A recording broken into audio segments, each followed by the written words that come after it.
1530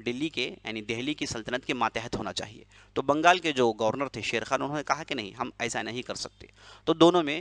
چھک پک ہوئی اور لڑائی شروع ہو گئی۔ تو لڑائی میں جب ہمایوں نے لشکر لے کر بنگال پر چڑھائی کی تو بنگال کے راستے شیر خان نے کھول دیے، تو وہ بڑی آسانی سے قلعے فتح کرتے ہوئے اندر داخل ہوئے۔ تو جب واپس جانا چاہے تو معلوم ہوا کہ شیر خان نے راستے بند کر دیے، شیر خان نے راستے بند کر دیے۔ یعنی یہ شیر خان تھے جو آگے چل کے شیر شاہ سوری بنتے ہیں، یہ بہت ہی ذہین اور زیرک آدمی تھے، بہت ہی ذہین اور زیرک آدمی تھے۔ تو انہوں نے راستے بند کر لیے اور ہمایوں کے لشکر پر انہوں نے ایسا چھاپا مارا کہ لشکر تتر بتر ہو گئی،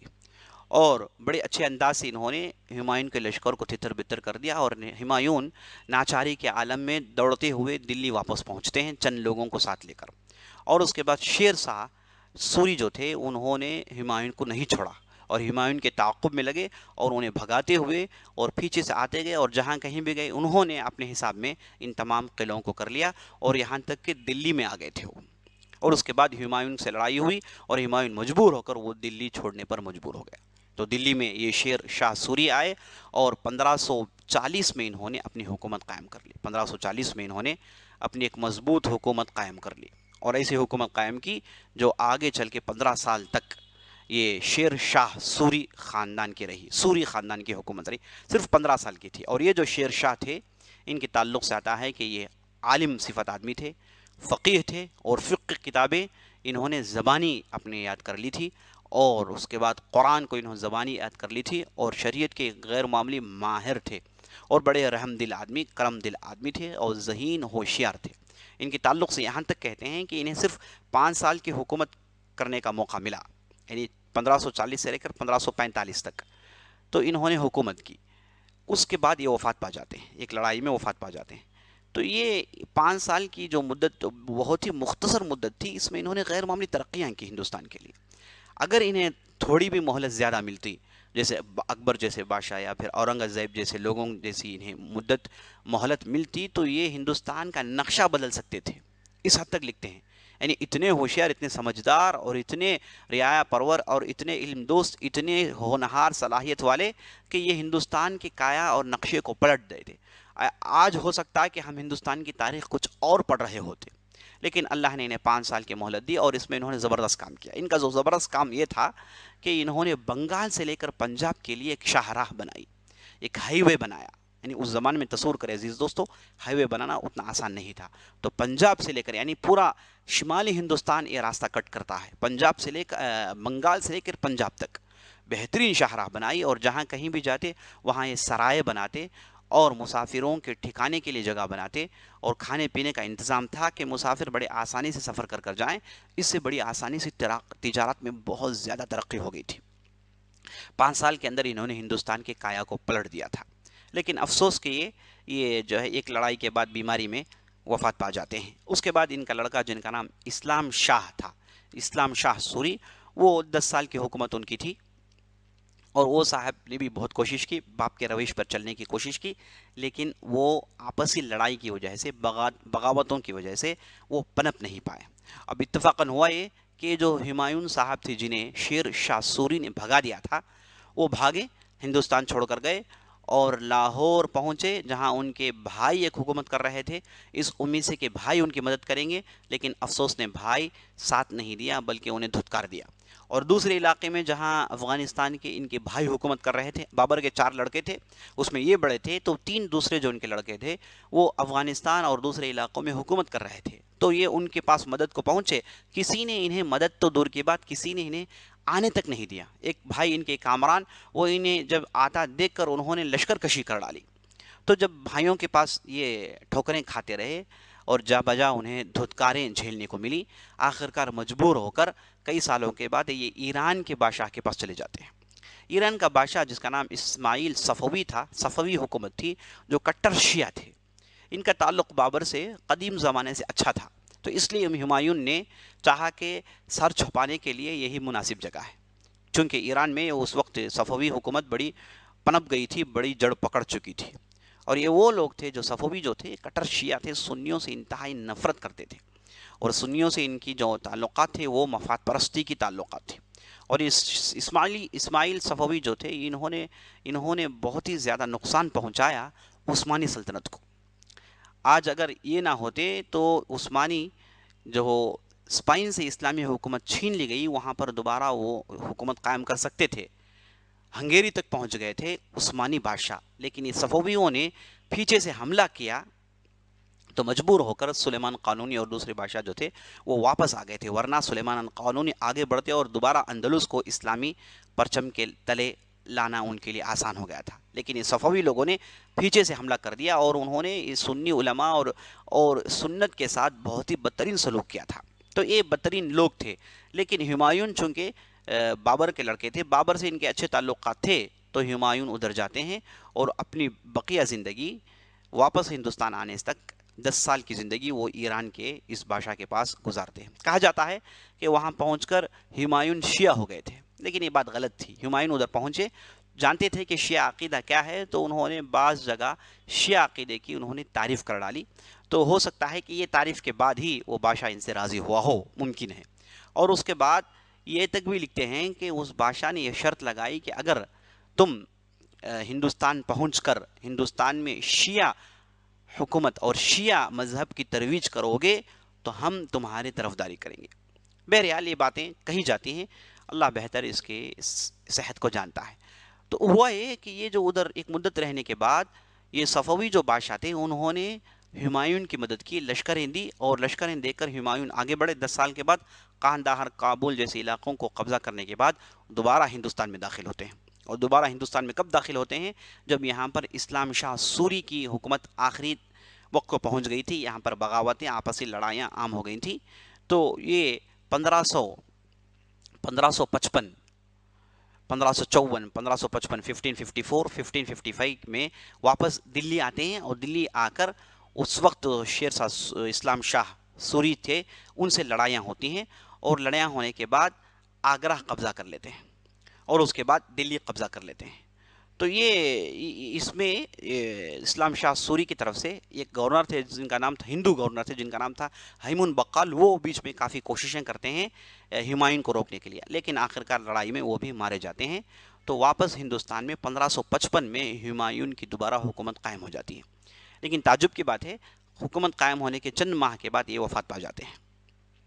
اور جب یہ بھٹک رہے تھے ایران اور دوسرے علاقوں میں، اس دوران اکبر کی پیدائش ہوتی ہے، جو آگے چل کے ہندوستان میں اکبر عظیم، اکبر بادشاہ کے نام سے مشہور ہوئے.